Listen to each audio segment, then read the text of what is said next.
I just Oh, want to people are say coming hello in. to all of our friends. It's been a little while since our last webinar, so want to say hello. I hope everyone is well and thank you for attending.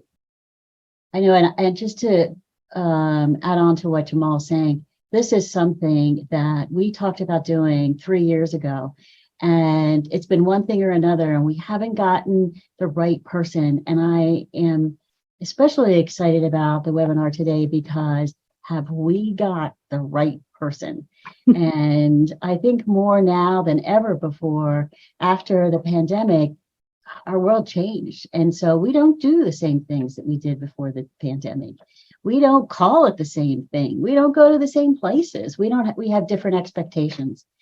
And so we want to help anybody out there that's a parent, guardian, foster parent, adopted parent, anybody, grandparents who are taking care of children so that they feel confident that they're doing what their kids need them to do in order to have a successful school year. And I'm ready to officially start. Everybody else ready? Are we ready? Y'all ready? Rock and roll. Okay. Well, I'm going to welcome everyone to Back to School, What We Need to Know, and provided by the PA Care Partnership in association with the Office of Mental Health and Substance Abuse Services grant. At any time during the presentation, please type your questions into the Q&A feature, which you will find by running your mouse along the bottom of the Zoom screen. Today's moderators are Jamal Ford and Nancy Massey from the PA Care Partnership. Jamal. So getting your kids ready to start the new school year, we don't know what we don't know. This webinar is for all caregivers, including families, guardians, foster parents, other people raising children, and those who support children of all ages from preschool to high school graduation, including our educators. She will also address some of the specific needs of the many different cultures in our Commonwealth. You will walk away with resources to help you address your children's educational, health, and emotional needs. The resources provided will be helpful to people in all areas of Pennsylvania. And I will turn it back to Nancy to introduce our presenter. Let me first say, before I officially introduce Beth-Ann, that there was an email that was sent out to you all about 15 minutes before this webinar began that has the resources that we're going to be going over today. There's links and other good stuff that'll help you as you're listening to the webinar today. So check your email. All right, let me introduce Beth-Ann McConnell. She is a school interagency coordinator and social worker capital area intermediate unit. Beth-Ann McCall, wife, mom, social worker, and advocate. Beth-Ann and her husband Todd are the parents of 2 children. Beth-Ann is a capital area intermediate unit school interagency coordinator and social worker who has worked as a foster care caseworker, hospital school worker, social service worker for adults, and therapeutic staff support. Beth-Ann is a current board member of CPARC, the ARC of Cumberland and Perry Counties, a committee member of their Education and Community Advocacy Committee, and a family member representative for the state leadership and management team.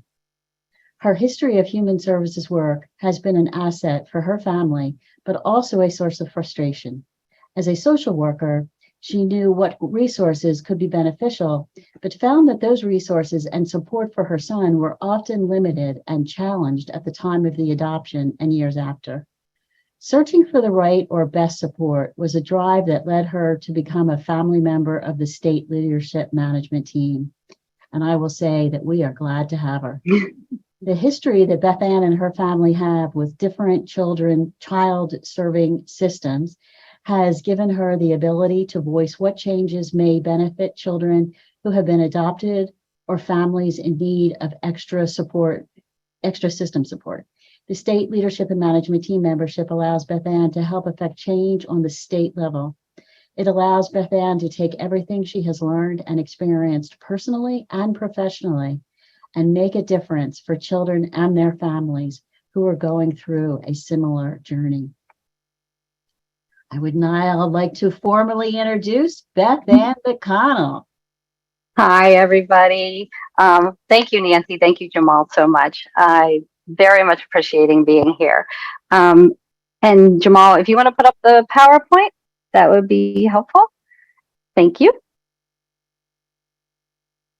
So first of all, when Nancy just read all of that, I was like, wow, I sound busy. So I thought that was kind of fun. Thank you, Nancy, for the different things that you said about me. I really, really do appreciate everything that you said and support for being here today. Next slide, please. I want to show you, before I get to begin, this is my family. And I have my husband and my two sons.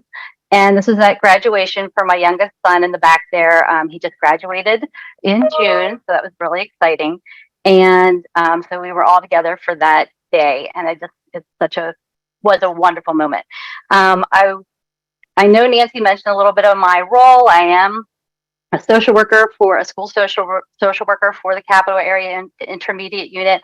As she said, I'm an interagency coordinator, and basically what that is I get to help schools in my area. There's like 26 plus different districts can contact me for different resources and some interagency coordination if need be. So that's that's two of my professional roles that I do, and it kind of encompasses a lot of things. But who I really am is also my family right there. I have a history of working in the adoption and foster care system, but I'm an adoptive parent. I have friends of children of every age, and whenever I was asked to do this training, I was definitely excited that I have all of my friends and all of my different coworkers who I could kind of ask, what do we need to be able to be ready to get back to school? And also from my own experience. Oh, and also I'm a youth leader. I forgot to have that mentioned, but I'm a youth leader for our local church to middle school and high schoolers. So that is one of my favorite things to do. Love that age. They are often misunderstood and really, really neat people. And I get to have the pleasure of working with a lot of different kids in that role. So thank you, Jamal. Next slide. Why I know that when you leave this training, you're going to have some tips and resources for preparing yourself for your children and youth for your coming school year.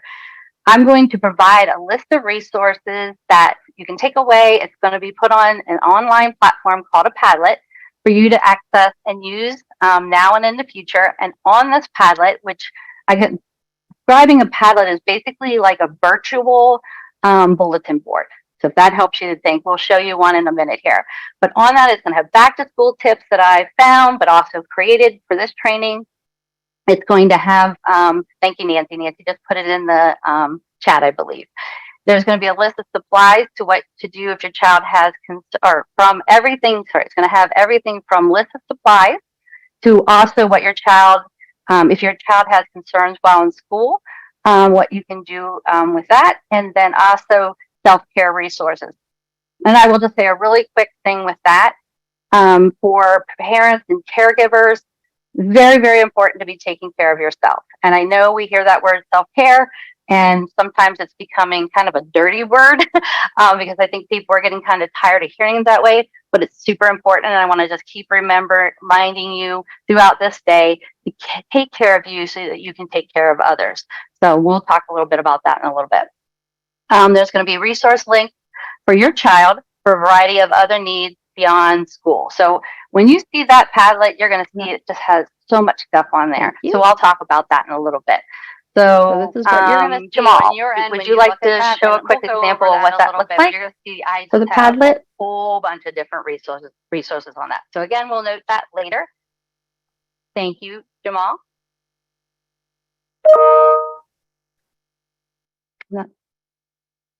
Thank you.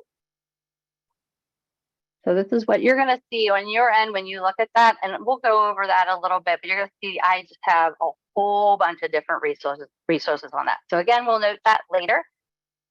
Thank you, Jamal.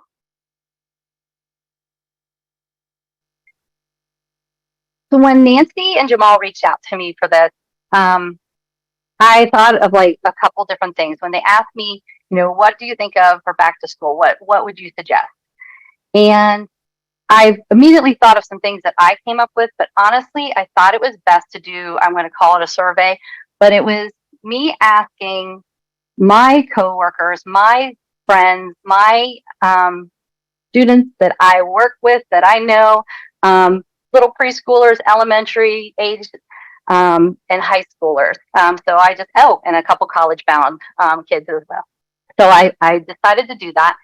And with that, what I found out, some of the biggest things for preschool and elementary parents.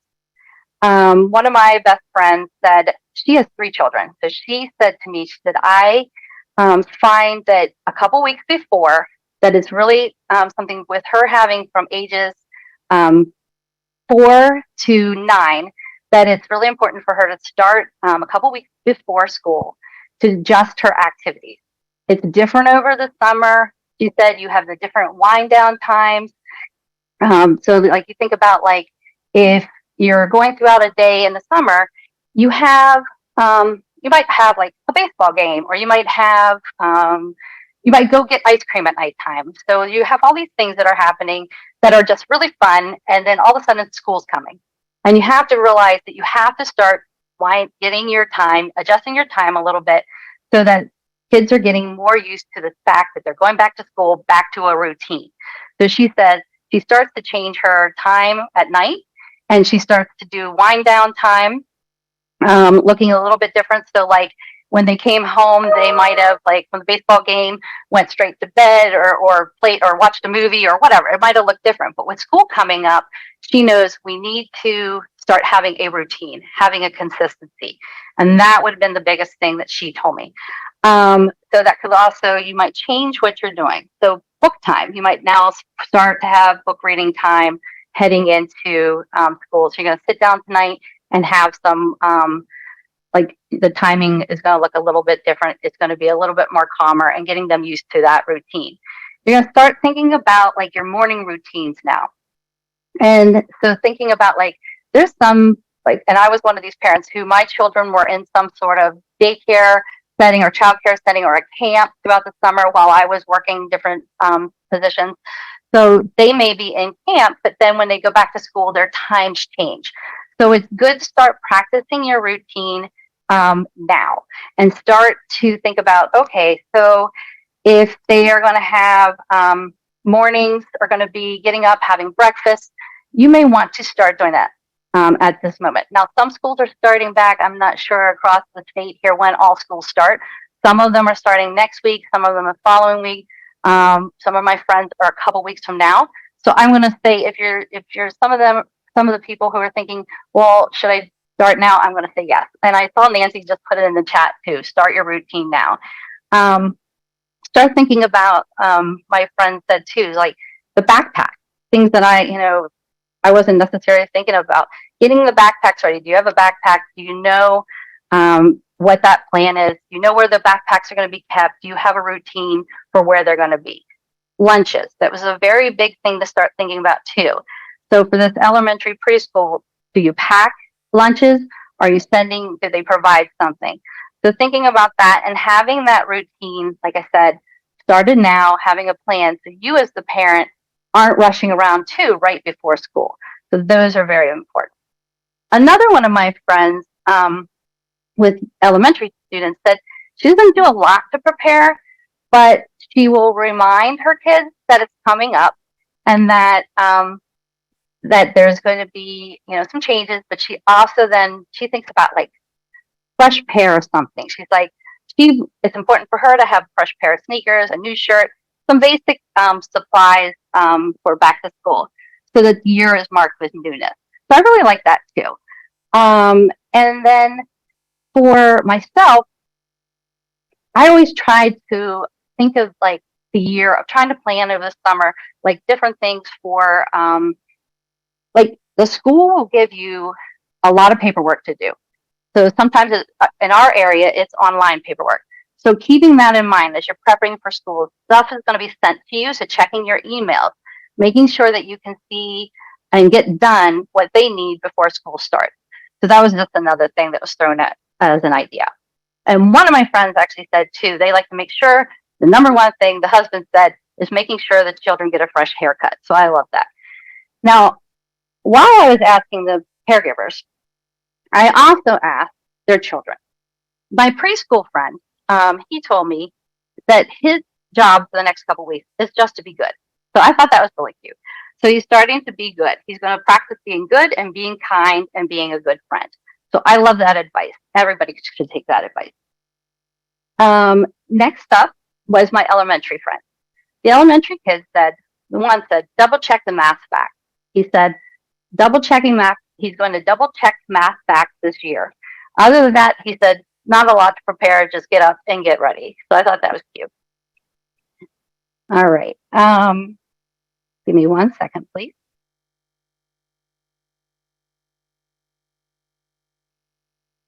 Okay. As middle school.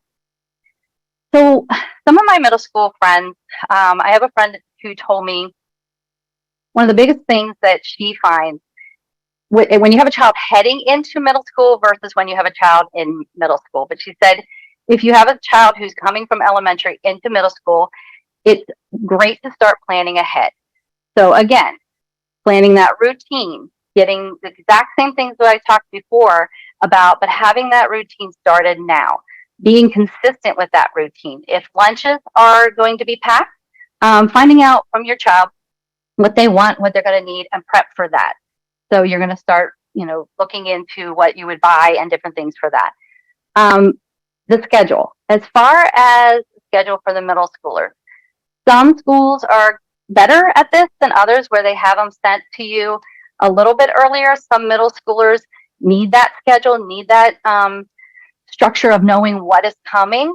And some kids do better with having the map or something of the school or being able to do a tour. So if you have I was told if you have a student or a child like my one friend who has a lot of anxiety surrounding school in general, it helps her to be able to have a map and a schedule ahead of time or be able to go tour her school. Because for her, the map and the school and the layout of the school and what her day is going to look like, that is very good at helping her lessen her anxiety. So she said knowledge is power for her and it lessens her anxiety. Another thought that my friend also in the Sage Ranch said, advocating important. So at this time, we're teaching kids to advocate for themselves, but we're also still very much involved. So in encouraging you to be. So as far as if a child has anxiety issues or something that they will have with school, getting ahead and reaching out to the counselors or to the school principals or their teachers and being able to talk to them would be a good moment to do that now so that you can start to talk to them about what your child may struggle with. So that was very important. And it's going to be a little bit different because, as you know, middle school looks different than elementary, where you're going to have different teachers and more teachers. So you may know that your child has a concern with math, where you're reaching out to them. You can reach out to all of your teachers, but just keep remembering that you have that right to do that and that they are there for you also to be able to do that and just to keep letting your child's needs be known and helping to advocate at this level too. The middle schooler that I asked, a couple of different middle schoolers, but they came back with having a list of supplies. So that I will just say, check with your school because every school is going to be different. On my Padlet, I do make note to some supply lists. And what you're going to find out is there's going to be so many of those. You can go look them up. There's going to be lists everywhere. And you're going to say, well, do we really need this, this, and this, and this? It's always best to check with the teachers because they're going to tell you whether or not you need, certain notebooks and pencils and pens. And I remember my younger son was like, well, I can't use this. I can't use this pen, but I have to use this type of pencil. I don't know, number 2, this and that. So it was just all those very important things to just go to the source. Schedules are preferred. And again, if you can get them earlier, that is great. Some just don't have that all figured out yet. But I again suggest that you do reach out to the school and find those things out if possible, and then touring the school if they're new. So that was the other thing that that one middle schooler told me. So high school parents.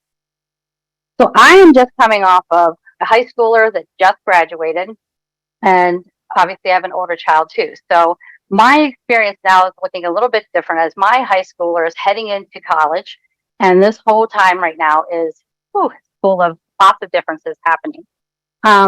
But what I found out, I asked a friend who's like I said before, I've been asking my friends over the last couple of weeks.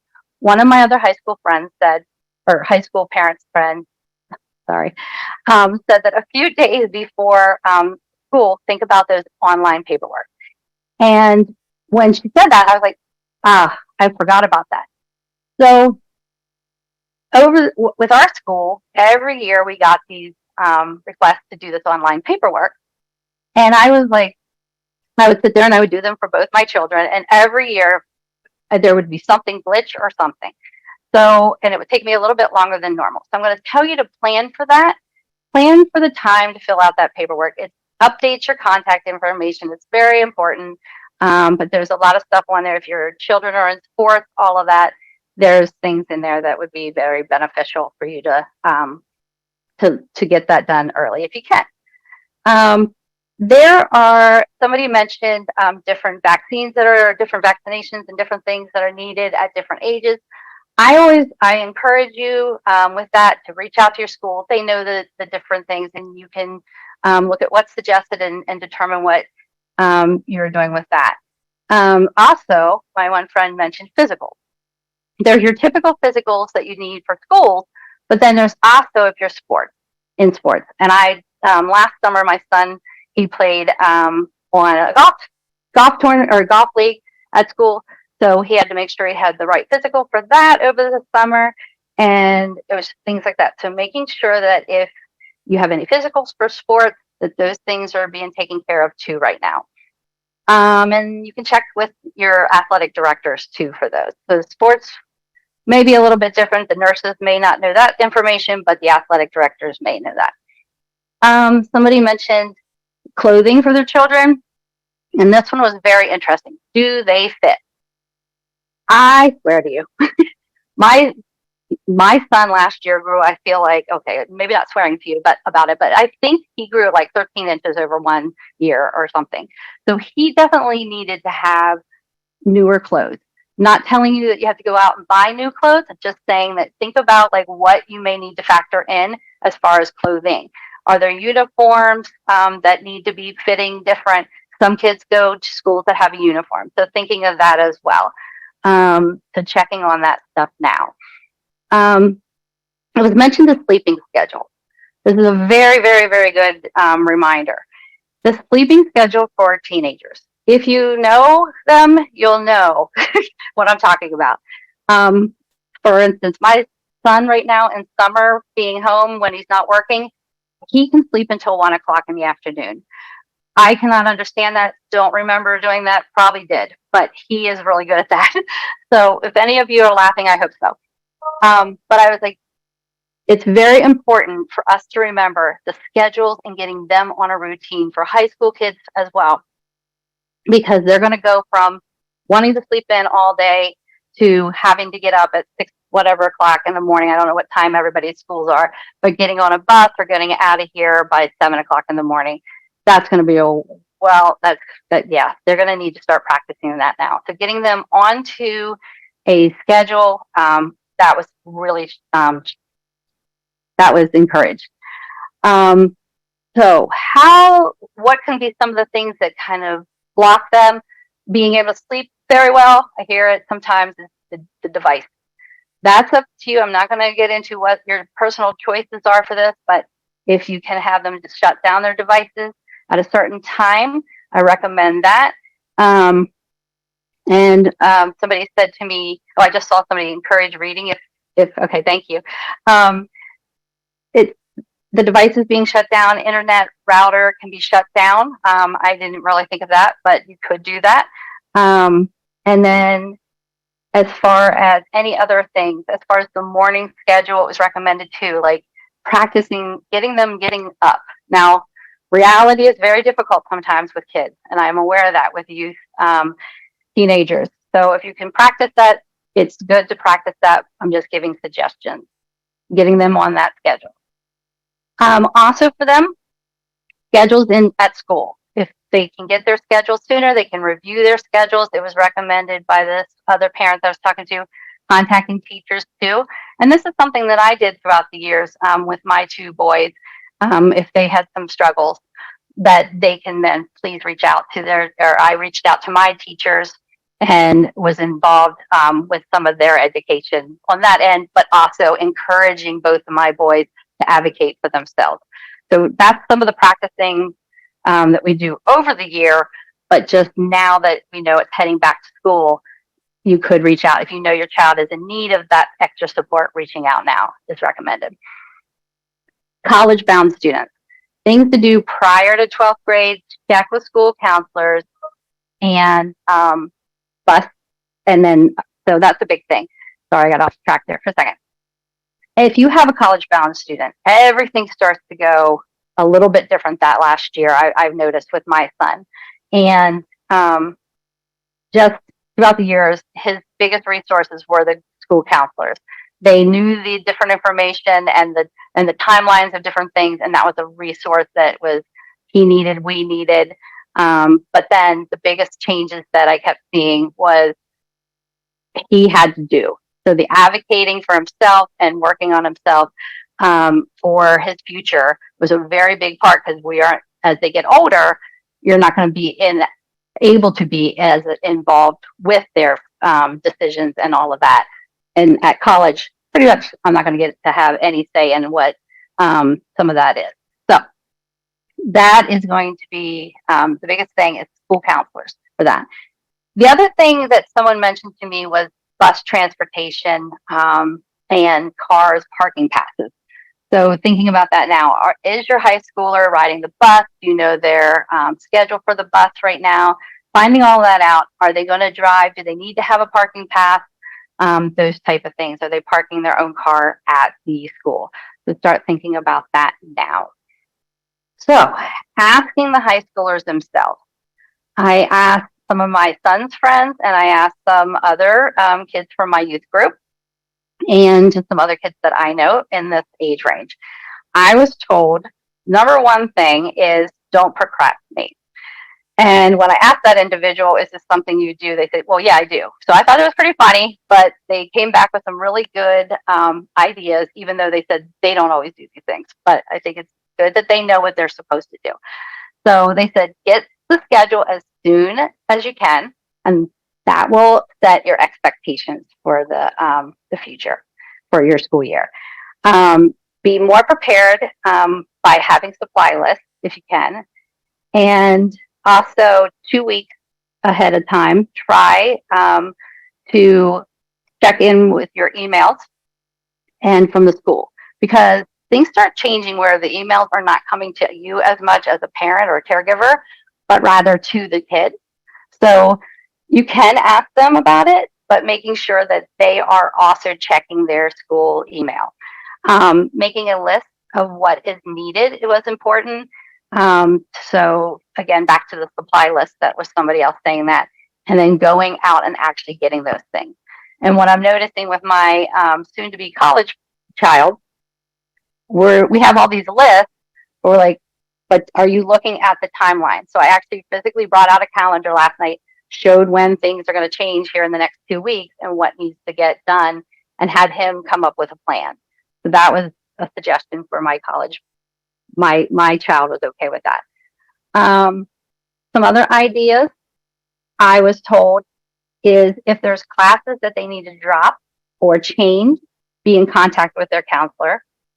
And the physical, so if there's any books, that's what they said. Talked about different books that are needed. Now, this was actually one of my youth that I talked to. She was homeschooled, and so she talked about like how it was important for her to reach out to her counselors, her school, they said a homeroom teacher is what she called it. And she said to find out like if there's any changes, but if there's changes to her actual schedule, she'd reach out to her counselor. And then also being on the homeschool using technology, she said making sure that if there was any type of technology support, that they could get in either a person making sure they know who to contact for that school year to make sure they have that information, because there's sometimes issues with the school issued computers and they can be difficult to manage. And then being able to set up a meeting with a counselor within the first week, if necessary, to fix any scheduling changes. So I got a lot of good tips. And I was like, this is really good stuff. And I was like, now what? You know, it's like, how do I take this and give to you what I find to be like the most important thing? So I started to like think a little bit about who were actually like who could possibly be on this webinar today. And reality is that sometimes kids don't always listen, and it's not this perfect little like, yep, set the routine, do this, they're going to follow. And so I want, like, one of my suggestions was the takeaway is, sorry, Jamal, can you go to the next slide? Sorry about that. Thank you, Jamal. I was trying to think about what you can take away. The biggest thing, if you kept hearing me, and you're going to see it on my PDF that I'm going to share too in a little bit, start planning now. Even if your school starts tomorrow, start planning now. Have a routine and be consistent. Knowing your school contact, knowing your child. I didn't put that up on here, but knowing your child and what their needs are and what their history is. All of this could be not going exactly as you hope, or, you know, this perfect little picture that's on here, because your child has different wants and needs. So my biggest thing for you is to try to keep practicing what you want them to do. Be consistent yourself, be having that routine. And is it going to make it all perfect? Maybe not. But what I'm going to say is, based on your history, know the things that you could be struggling with over the next couple of weeks as you're getting ready to them. It could be your child saying, it's not fair. I don't want to go to bed right now. So-and-so doesn't go to bed earlier, or so-and-so is allowed to be on their phone at night. It comes down to what you know, what you need for your child. So I'm going to, just thinking about that. That's my biggest takeaway for you so far, is to know what your child cannot do easily, and then find out then for yourself, what are the things that you want for your child? What do you hope? You hope that bedtime is going to be, at a certain time. You hope that morning is going to get up and they're going to go and off. Have that as your plan. Have your routine surround that plan, and be consistent with it. So for weeks ahead of, or now, start to scale back, your time for your bed. Start to have the routine. Being very clear that this is the routine and that you're going to stick to it no matter what. Transitions are super hard for a lot of kids, and especially for little kids. So I'm thinking like your preschool age. It's very important that you, again, start practicing now and do a dry run, so that if you can do a dry run of them going to the school, don't wait. Sorry, everybody.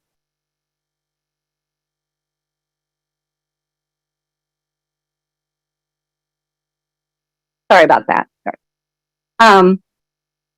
Just keeping in mind what you know about your child and their needs. If they are younger and you know that they struggle with transitioning to bedtime, or they struggle with getting up, or even starting something new, that's why it's important for you to be the consistent one, you to have the routine, and that you give yourself grace.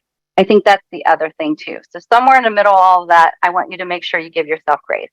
if you are struggling with anything where a child is giving you a hard time and you're not able to maybe have it that, I don't know, I'm trying to think of an example. Like, let's say they have to get up in the morning and they're struggling and you know that, and you did your best and everything, and they're, running, everything's running late and everything, and you need to let school know, and that's okay, that this is what's going on. And so again, that contact with the school, letting them know. So I just want to, give yourself grace, but do try having your routine and your consistency to be the thing that they see most often. Okay. One of the things too is, I mentioned on here, sorry, I'm going to get back to my list here. We could probably go to, so on here I mentioned the making appointments for medical needs, immunization, physical, dental. That was another thing that I completely sometimes not forgot, but like planning for the year. So like when you're looking at right now, like dental, like I just said to my son, I was like, oh, you need a dentist appointment before you go to school in the next 2 weeks, those type of things. I mean, he's had one, but it's like, I got to plan that so for when he comes home from break. Different things like the medical needs, the different physicals. So I sort of mentioned that throughout, but just some of those things to keep thinking about now, like, did you think about them? Maybe you haven't, and here's some ideas. I mentioned on here special education needs. So it's really okay right now for you to reach out to your schools. If you have children who receive special education, it's okay to reach out and say, just making sure you know what the IEP date is, the different dates for any other type of reports that are due. Just having that track. I don't know what you have in your calendar, if that's something you keep track, but if you want to make sure that you know what those things are, it's okay to reach out. Now, if you have a child who you have concerns with them heading into the new year, and they may not have special education connections, it's okay to reach out to your school and check in with either the special education department, or if you wanted to start with the principals or the counselors, that's okay too. But finding out, like, what I've learned throughout my experience with children is finding out how to get to know your team of people at the school. So finding what does the school offer as a like a base, like universal type support, and different ideas to make sure that every child is receiving the same type of support and kindness, and I'm trying to think of like how else to say that. We call them tier 1 resources, but I want to try to think of how to explain it. But I want to make sure that you have the knowledge that your school has a base level of services that they have for every student. So, but if you continue to think that there's a concern that your child needs, there's also student assistance programs that can be looked into with your school. But you're definitely wanting to reach out and making sure that their school-based team knows of any struggles that you see ahead of time, so that the core team there at school can help build upon and meet with you to be able to do next steps for types of support. So if you feel like there still needs to be more support, then you can reach out and ask about an evaluation to see if there's any needs to help them in their school setting. So I always suggest with that if you get to that level, then you would want to put it in writing and send it to either your principal or to your counselors for that type of request. So that was just my quick takeaways. And now I'm going to have us go to the next slide, please.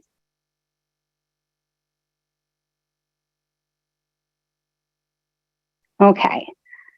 So what I did then was I took all of the things I pretty much talked about and heard from everybody, and I made us a PDF list and a PDF, sorry, for you all to take away, a little checklist.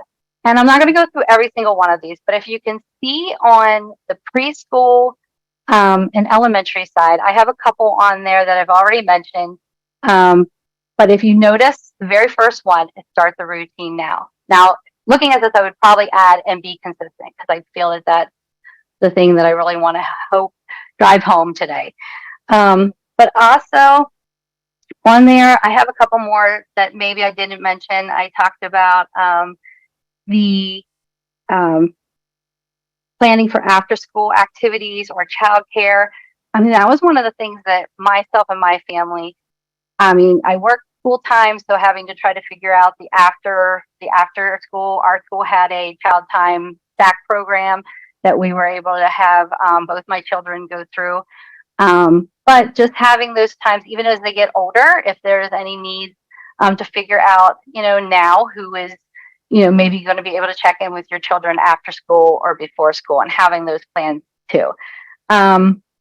And the drop off spot. I mean, we were lucky; our spot was right in front of our home. But maybe you need somebody to be there to walk them home. So considering those type of things now, and planning. And I put on there, consider your child's history and needs and plan accordingly to adjustment and to their struggles. So I think that, again, is what I kind of talked about earlier. And your child, your history of what this really will look like. And if you need more support, those are things we can, I'm going to talk to you a little bit on my Padlet. But if you're needing more supports at home or different just ideas, that's something that we would want to help you connect to other supports. The middle schoolers, talked on there. If you notice again, starting the routine now, reaching out to the school for the schedule. So I'm not going to go into all of these, but I took what I talked about and put them in here as a checklist. High schoolers. Next slide, please. Okay. Once again, started it out with starting a routine now. Reaching out for schedules, and also I'm seeing my chat. Thank you, Nancy, so much. I see that it's going to all be in a PDF. It's going to be attached to an email that she sent out today. Thank you. And then I mentioned on here, just again, took all of those things. I also added a little bit of college bound, just due to space. I didn't get into all of the differences with a college bound student, but a lot of this can be used for each and every age range if you're noticing that. I did throw on here, set up a designated homework space for high schoolers, but this could be obviously for your middle schoolers. Just talking to people over the last several weeks too, I think about it like, oh, well, if your son is able to be in a spot by himself, but some people are not able to have that just space for, I'm going to say like the room maybe, but if you could designate a spot for that child to at least have that, so that they have a little bit of it. This is what this is for. This time is for here. This space is for here, as best as you can. And again, showing like some routine for that. And when they get home, you might want to set up a time for them to do homework. I always personally tried to give a little bit of time, like go outside, run around, play a little bit, and then we'll have a set up time for when you're going to do your homework, and then have dinner and that stuff. So that was a little bit of a structure that we tried to do for that. So it was always consistent with that. Did it always work? Absolutely not. But at least I always tried to have a consistent structure.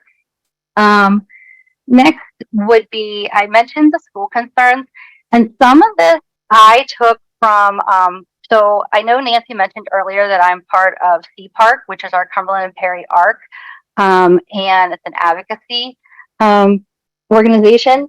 And so they had sent me a list, and I actually have their list on my Padlet, and I'll show you that in a little bit. But I have their actual list of their IEP and parent suggestions, parent and family suggestions. So I took some of that, and I was able to take and break down some, but also added a little bit of my own spin to it too, just to have it be a little bit more from me too. One of the biggest things on here though is it says on here, pick your battles. And then if you're struggling with any type of school, and you're in school and you're trying really hard between the school and you, and they're doing what they can and you're doing what you can, and your child is continuing to struggle, it's okay to ask for to have an advocate through your local ARC chapter. I know personally that was very helpful for us working in the special education world. It was something that was very needed for me, even though I know stuff, quote unquote. I needed to have somebody who could also be my help, to advocate too. So it's okay to ask for help. I think that's the other thing I want to throw out here. It is okay to ask. Whatever those struggles are, please do. Please ask. So next up, Jamal, if we could go, I wanted to say really quick before we get off of this slide, and then Jamal, I'm going to have you go to the next slide, I guess. Yes, let's go to the next slide, but don't go out to the Padlet yet. It's important to know that every single school is different. And I talked about this, I'm going to have some resources on my Padlet for back to school tips, back to, what type of supplies, what to do if your child has concerns while in school, all of these things. I need you to know that every school is different. And I tried really hard to provide you with a list of so many different things with the knowledge that it's going to look different for you and your setting, your school, whether that's homeschooled, non-public schools, public schools, all of the above. Everything's going to have a difference in what things are needed. So my biggest thing is to go back to the school and ask. And that would be my biggest suggestion, is keep using them as a resource. And now, the biggest other thing that I want you to know, and I mentioned it earlier, one of my friends said for her daughter, knowledge is power. And for some children and youth, that is everything. So planning ahead with them can ease worries and provide them with tools for a great year. And I say that because it's not, I'm trying to think of how I want to say this. For some, even though that structure is not what they act like they want or say they want, that part of things is what they need. And so you knowing your child, them knowing, the need somewhere inside of them, that will help hopefully with their year. So knowledge is power, and it's everything for some. So Jamal, if you could go to my Padlet. Okay. All right. So thank you, Jamal. So if you're going to see on here, one of the things from some of the work that I've been doing with just different groups that I'm in is learning that families don't always know, and I'm going to say myself included, we don't always know what everything means when we're sitting in meetings and somebody's saying IEP, RR, I'm trying to think of all the different things. And then you switch over to, if it's a mental health world of terms, ADHD, like just the alphabet soup. So I put in this Padlet the list of different ones that I have been collecting. So you're going to see some from acronyms from PATAN, some call it Patton, but there's a Pennsylvania, I think it's Technical Assistance Network. I forget the exact acronym that stands for, but they have a list on there with different resources. CPARC providing me with their IEP booklet. This is a great resource, and if you can look on there, they, like I mentioned earlier, they have their IEP information on there, but they also have a back to school type idea for families who have children in special education. So it's a really great opportunity to get to see different resources on there. So Jamal, can you just slide down slight bit on that Padlet? Yeah, that side. Thank you. So there I also have the PDE acronym list, and just a couple more that I found. So there's the mental health acronym list that was sent to me recently. So A to Z of mental health, different lists. So all of these should be up there for you to look at in the future, and just for your review. Next up, over to the right, I have benefits and insurance. So I put that in there because I wanted everybody to, if they have if you have needs for different services out there that are paid for through insurance, I wanted you to see, like, if it's a medical assistant, there's how to access the information to be able to find out if your child is eligible for anything like that. So I put that on there. Next slide, or not, sorry, not next slide, but next I have up caregiver and grandparent resources. So I was able to, I created for my families in my area a resource list. And because I found out a lot of grandparents were reaching out to me, a lot of caregivers, kinship type of situations. So I wanted to find things that would be good for them. So on these lists, I have one of my main things on there is Kin Connector, and there's like grants, there's different ones on there. So I just want to make sure you saw that I have those up there. And these are just things I know maybe you don't need right now, but I just wanted to make sure you had them if you ever have struggles this year where you're like, I need to know a little bit more of what resources are out there. So some of them are local, but some of them are not. So I wanted to make sure you know that too. These are across the state, a lot of them. Next, I have my back to school and other tips. And on there, you're going to see my information. I know the way it's being presented right now, it doesn't look quite the same. If you have the link to the Padlet, it's going to look different than this. I don't know why on the slide right now. Beth-Ann, Yeah. I can't see anything except the words, the content. I'm not seeing. That's what I'm anything. seeing too. I'm not sure what's Okay. happening, but I know that's not what it looks like. Yeah, I can move over to share my screen if that will help. That will. Yeah. Thank you. Does that look better? There. That looks so much better. Okay. Thank you. It was really hard because I knew they were working, but I can't see it. So thank you. Yeah. Okay. And I've had I've had a couple of people tell me that they're having some issues and I can't create it. So we'll talk about that when you're finished with Okay. Okay. All right. So just, I know how much time do we have? I'm sorry, I'm not even paying attention to that right now. We're about 5 minutes out from needing to usually go to questions. So, okay, perfect. All right. So let me do the back to school and a couple others here. So I'll do the back to school and other tips. So on there, I have my list. So you're going to be able to click on that, and that's PDF is going to be right there. Nancy provided me with one prior to this week about the heat wave and back to school tips. So I thought that was a good one to put on there. I actually have a couple checklists on there. And again, like I said earlier, some of these are just information. You can choose, what you want to do or what you don't want to about those, but it's, recommended that if you really want to know, reach out to the school. So I have a couple of theirs. I like that one. I know Nancy just went by the real school supply list. If you read that, just slide down a little bit right there. Yeah, this one's a little bit more just, have conversations, even silly ones. So just, take time.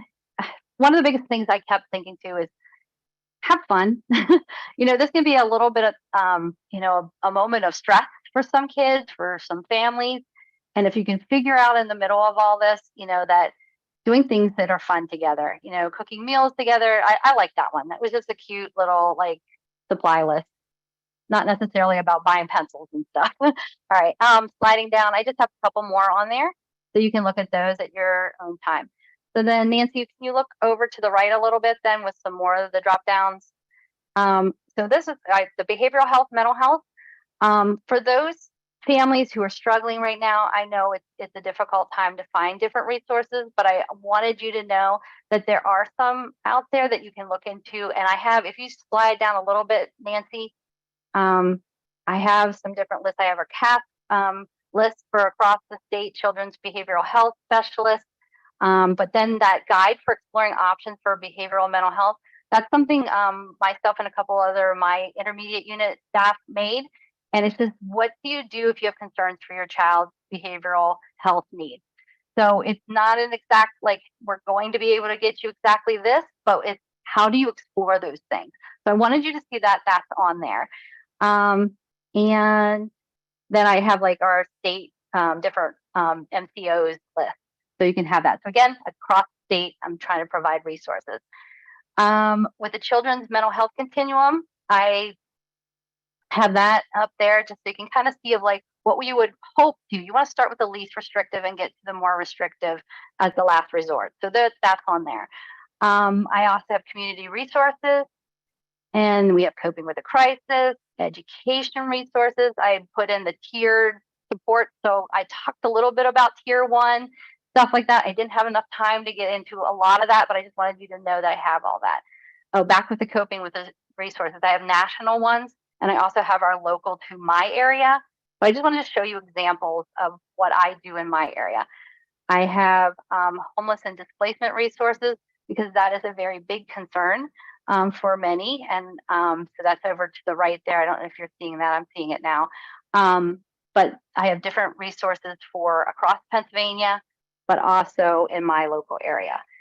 And then I just put some nationwide resources up there. I'm pretty certain I have SAMHSA, I have Youth Move on there. I have a couple different other ones that are on there that are just something, again, we don't have the time today, but I just wanted to note them.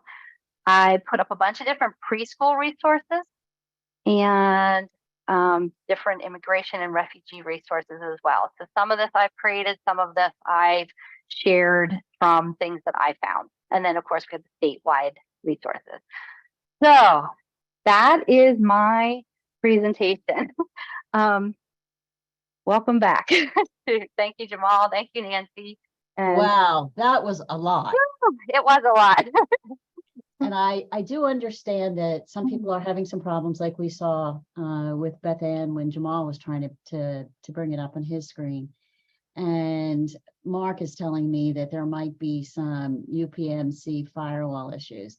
That's all great, except I have no idea what that means and who might experience. And so hopefully, if you are one of those people that's not getting at this Padlet, let us know and we'll see if we can help you figure it out. Please, because I love these, and I love what I put on there. I'm hoping, I try to think of like what families want, so I definitely went from that angle of what might they need, try to get it all into 45 minutes. Yeah. We actually had somebody say, as you were going through the Padlets and all the different resources, Maggie Park said, feel free to add parents, a parent of PA perfect. as a resource in there also. Oh, thank you, Maggie. Yes. And I know Maggie. Thank you, Maggie. And remember, if you have any questions for Beth-Ann, to please put them in the Q&A so we can start feeding her some of those questions. And I love what Felicia Smith-Coachman just said. Padlet asked me to verify that I was a human, and then everything was good. So I'm laughing at that. Thank you. You to verify that you're a human. I don't know. Padlet doesn't want the aliens to use it. Yeah, we don't want the aliens to get this information. Oh my goodness, how funny. Jamal, did you have something that you wanted to go over with Beth-Ann before we start questions? No, I thought it was Beth-Ann, you did a wonderful job, and thank you. I was laughing really hard when you said that teenagers and how they want to sleep until oh my word in the afternoon, and it took me back. And it's funny now because I have my son. He just turned 9 yesterday, and he's already at that point. Like, he wants to stay up as late as he possibly can and sleep as late as he possibly can. But I can remember being a teenager, especially in the summer times when, before I had started like working summer jobs or whatever. And we would, literally, we would stay up until 3 and 4 in the morning and then sleep until 3 and 4 in the afternoon. It's like, my mom would be like, what are y'all doing? Like y'all are just laying around being a bunch of bums, just, you know what I mean? And it's funny to me. And I think boys do it probably more than girls, which is probably why it wasn't your experience growing up. Yeah, us boys, we tend to be lazy bums when we can be. So, but that was funny. I was also thinking about your tips and things when it came to high school, because a friend of mine who is a teacher was telling me about youth moving from middle school into high school, and the different thing, like as far as where they're placed in high school, as far as their classes are concerned, the different maths or whatever. Oh yeah. And she had a tutor. She was tutoring this summer. And one of the youth that she was tutoring was really concerned with the math, and they gave her this booklet to do, and she felt like she had to do this booklet. And the teacher who teaches in the high school was saying, well, no, you shouldn't have to do that, because it's once you get into high school, your teacher is going to have you do other things. That teacher that you're going to be going to didn't give you this math work, so it kind of defeats the purpose. And she was talking about how stressful that can be for you. So I wanted to know if you had any experience with those kind of things, like with summer homework, or things that youth moving from one grade to the next, and going from middle school to high school, elementary school to middle school, all of those kind of things, and the stress that it might put on a young person to be worried about those things in the summer months when everybody else is kind of just relaxing. I remember, so my youngest was doing the summer reading, and I remember him finding he loved to read. And I remember the one time that he had all this to read before he started. I think it was like ninth grade, if it was right before that. And I remember him being very upset, because all of a sudden it was like this force, to him.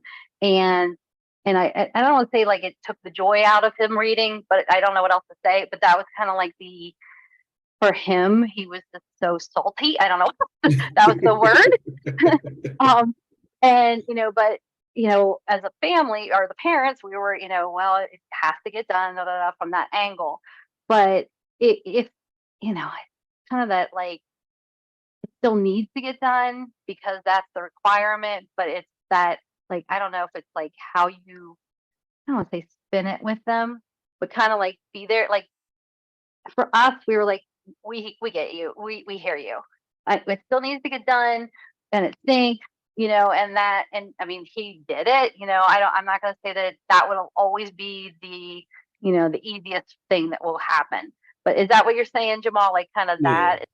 Yeah. I mean, like, even from my point of view, like you brought up the reading thing, and I think about with him, my son, like they give him this read list, and there's like 100 books that you got to read in summer, and it's like, but what about summer vacations that families have, and, all of these things, and it's you kind of think, like, is it like, do they have to do it, or is it, you know what I mean, that kind of thing? What kind of, is it a penalty if they don't, like, you know what I mean?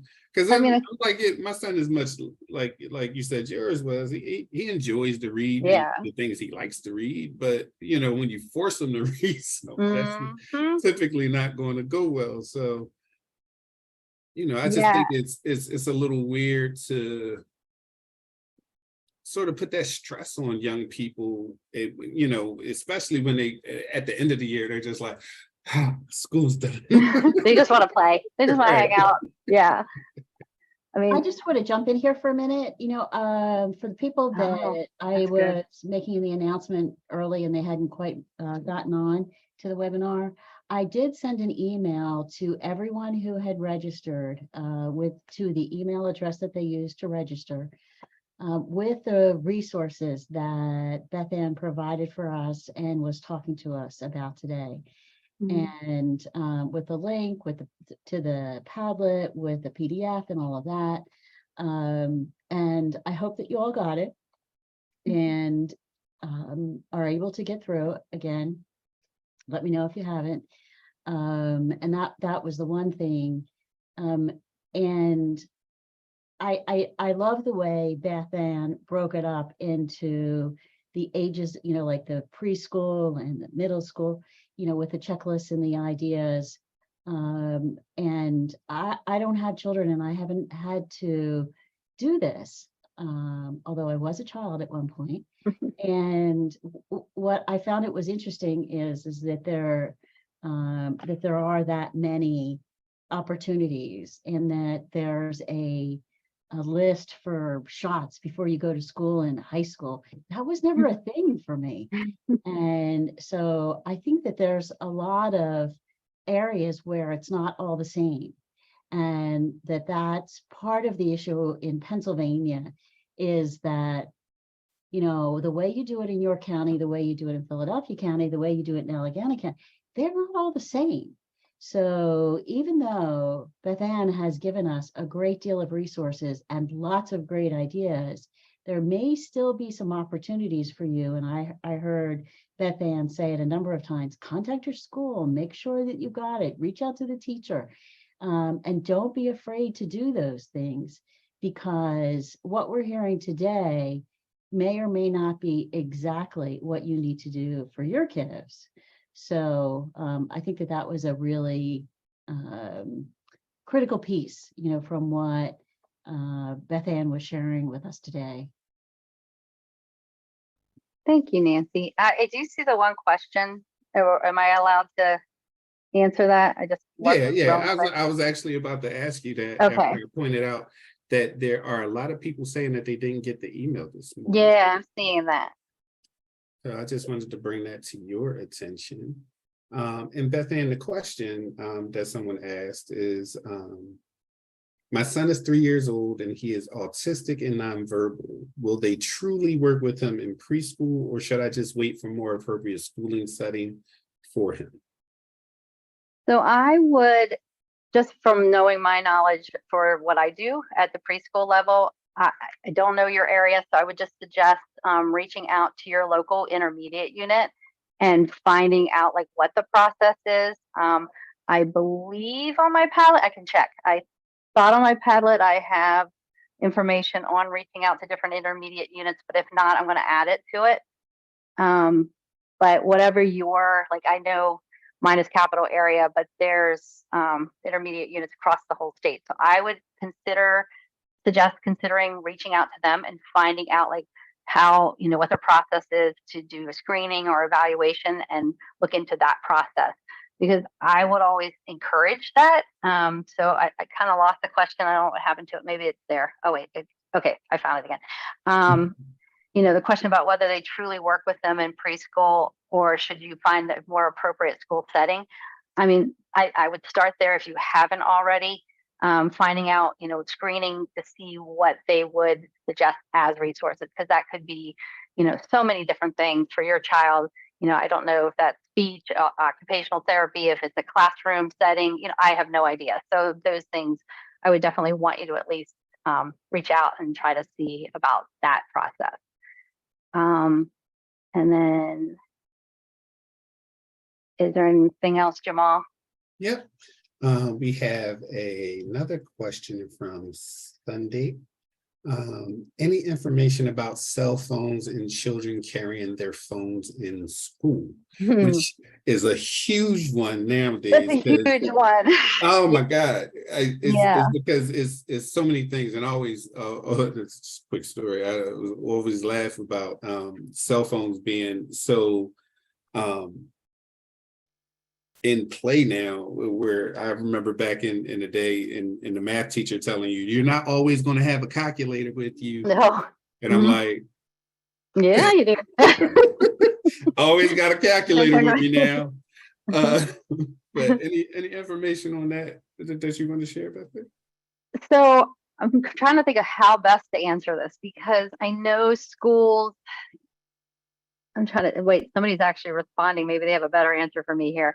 I know there's some questions about whether or not schools can and should have, phones placed in a basket, or or not used during that time.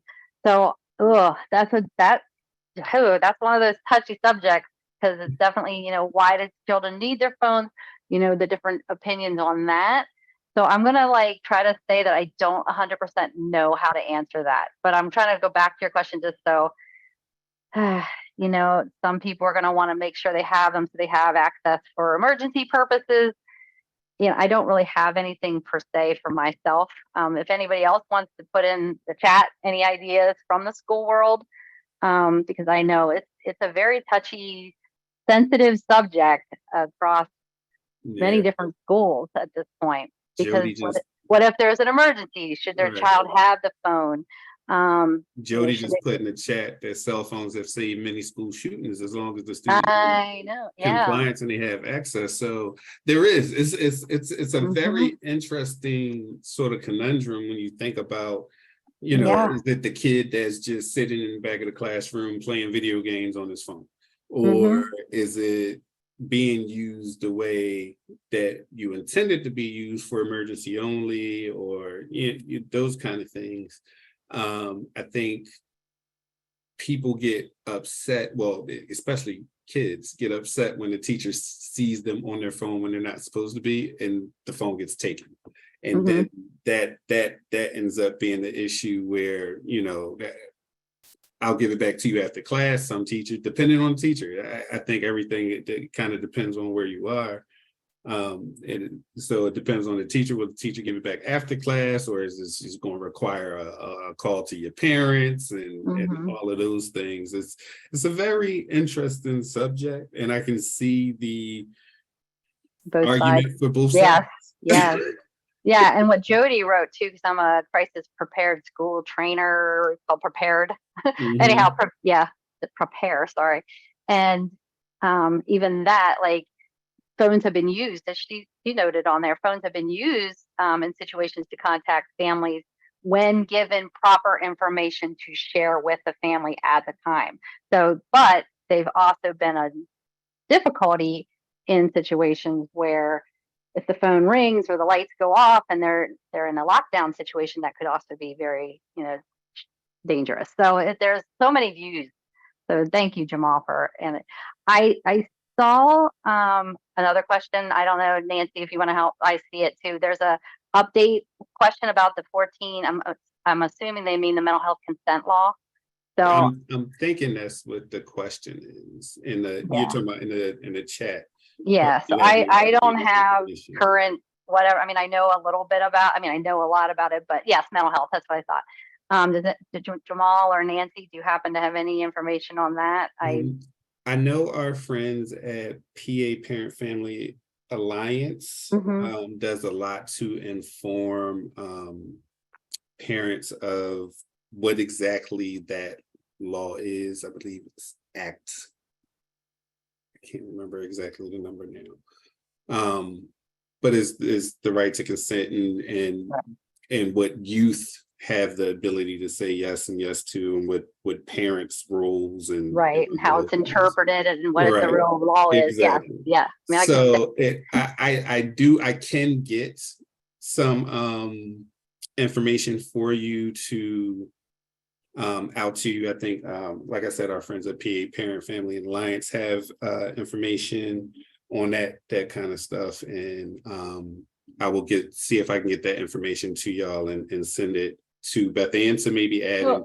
Beth-Ann had said to me, and I'm not sure I remember her saying this during the webinar, that this Padlet is not a one and done, that Beth-Ann's intention is to continue to update it as she gets more information or discovers that some of the information is no longer correct. Right. So I think that one of the issues, and I've talked to Beth-Ann about this and many other people about similar types of resources, is it's all great when it's first done, but it doesn't take long for it to get outdated. Absolutely. So with Beth-Ann making a commitment to the Padlet, it seems to me that if Jamal wants to get this information and share it with Beth-Ann and she puts it on the Padlet, then that's a great idea. And I wanted to add in that information about it being constantly updated. So if any of you have any suggestions for that and want to jump that into the chat, that would be great. And I'm getting ready to put a link in the chat for where the evaluation is. And with what I always say, or have been gotten into the habit of saying, is that this evaluation form is very important to me. And Jamal will tell you, I read every single one of them. And then I listen to the comments and concerns, and I think about them. And we have meetings about them and our decisions about who to bring in to speak to us, or topics. A lot of them come from the comments that we get in the evaluations. So I'm serious when I say to you, it's important to us. So please, if you could take a minute to complete it, we would appreciate it.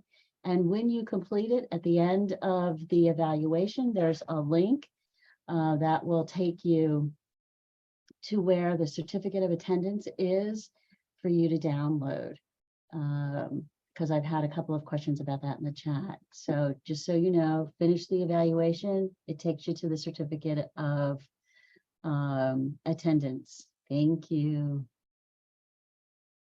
And I am going to, so my understanding, Jamal and Nancy, is that whatever's been put into the chat as a resource, you can send that to me, because I wrote a couple down. I have Maggie Park, I have PA Alliance, and then I saw Mission Autism.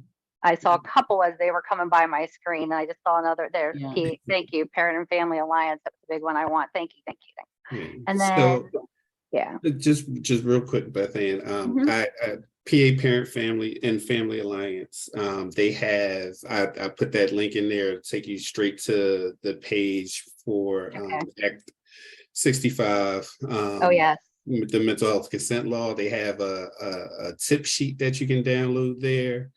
That I was trying to download, but UPMC is blocking me for some reason.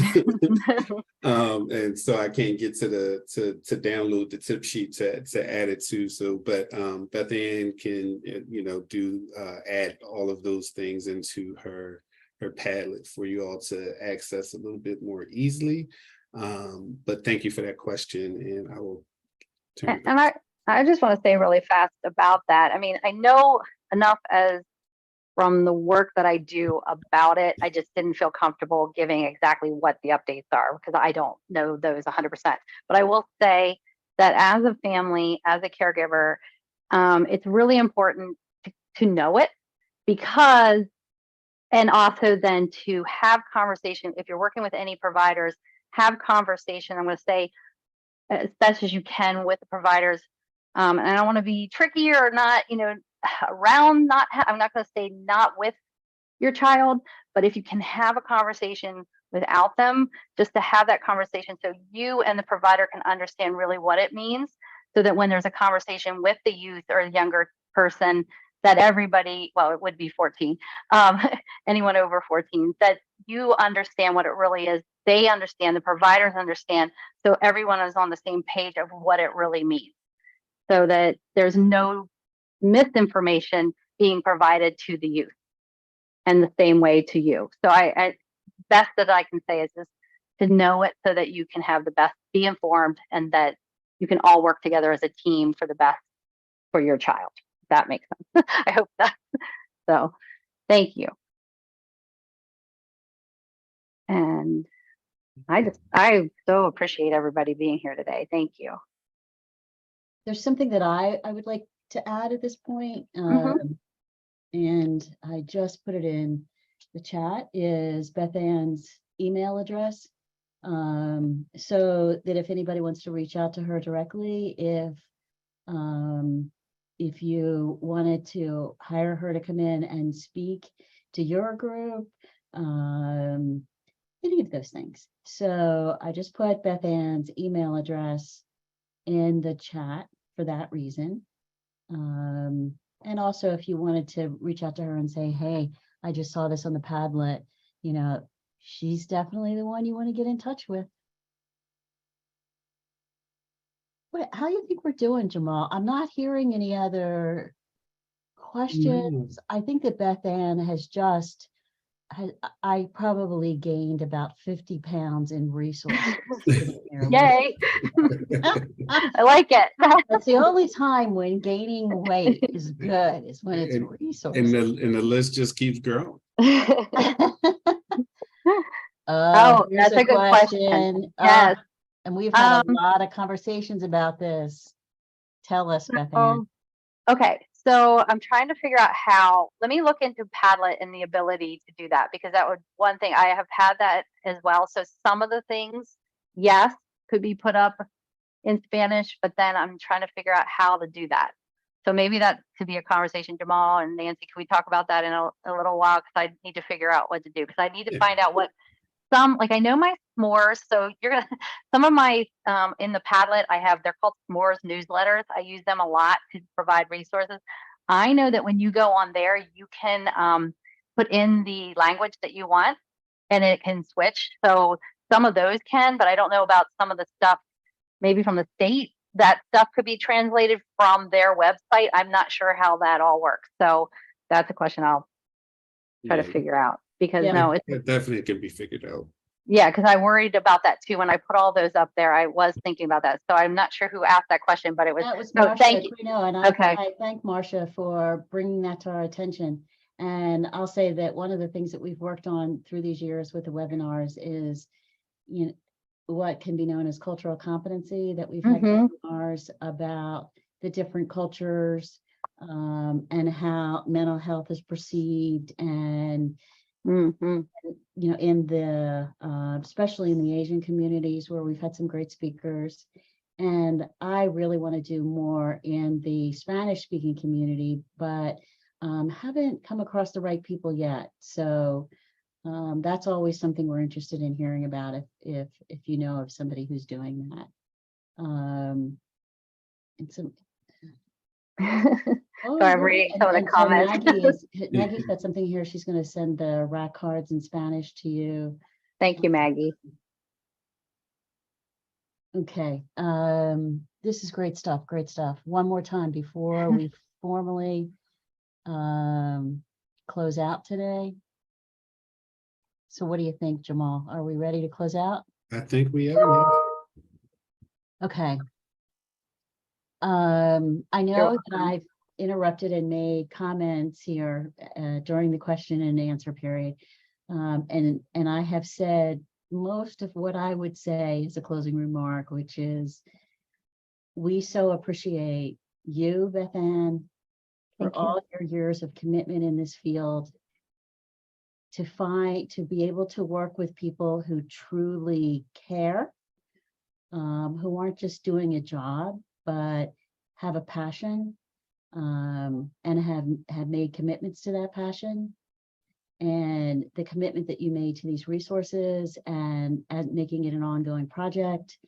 And the beautiful thing about this is that you're providing these resources, and there's a real good chance that we'll never know who it is, but there's going to be life changes because of them. I can tell you that. And we all appreciate that. I also want to make the announcement that this is our final webinar for the grant year of 2022-23. We have this really weird grant year that starts, our third year starts August 31st. Who knows why, but that was the day they picked. And so that's when our next grant year starts. At that point, I'm going to go back through the list of comments and ideas. Jamal and I will be speaking more, and we'll be speaking with other people who are experts in their field about this, and start to plan webinars for this upcoming grant year. And it means a lot to me and all of us that work on these webinars, that you come out, that you take the time to complete the evaluations, that you let us know, you know, what you've learned, that you let us know where you need more help, that you let us know where it didn't work, and give us ideas for how it might. And it's because of all of you that we've had such a great webinar year. And I am very much looking forward to our next year together. And I hope to see you all and more during our coming year. So keep your eyes out for the emails, and thank you all again, and especially Beth-Ann for having such a great end to our amazing year. Thank you. Jamal might want to have something to say before we let you go. Well, I just, it's the same sentiment. I want to thank everybody. Thank all of our wonderful presenters from this year. And I look forward to doing it again. I look forward to getting started and talking about some of the topics that everyone has given us through their comments and chats and recommendations to Nancy straight to her email, and talking about some of those topics that are very important, and help us continue to do the work that we do. So thank you all. I look forward to seeing you again very soon. And until then, be well. Beth-Ann, do you have anything to add before we stop recording? Yes, I am so grateful that you all came, and I purposely didn't look to see how many people were here, but it was. I even covered the participant number, so I didn't see that from the very beginning. So I'm starting to see now. Yeah, you can add a 0. You can add a 0 to what I told you. Okay, great.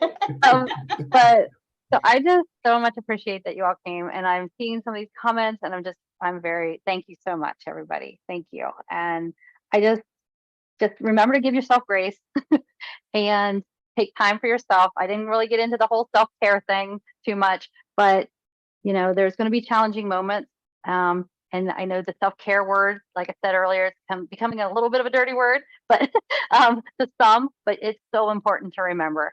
So take a moment, give yourself that, and yeah, give yourself grace. Thank you, everybody. Thank you all. Thank you. Bye.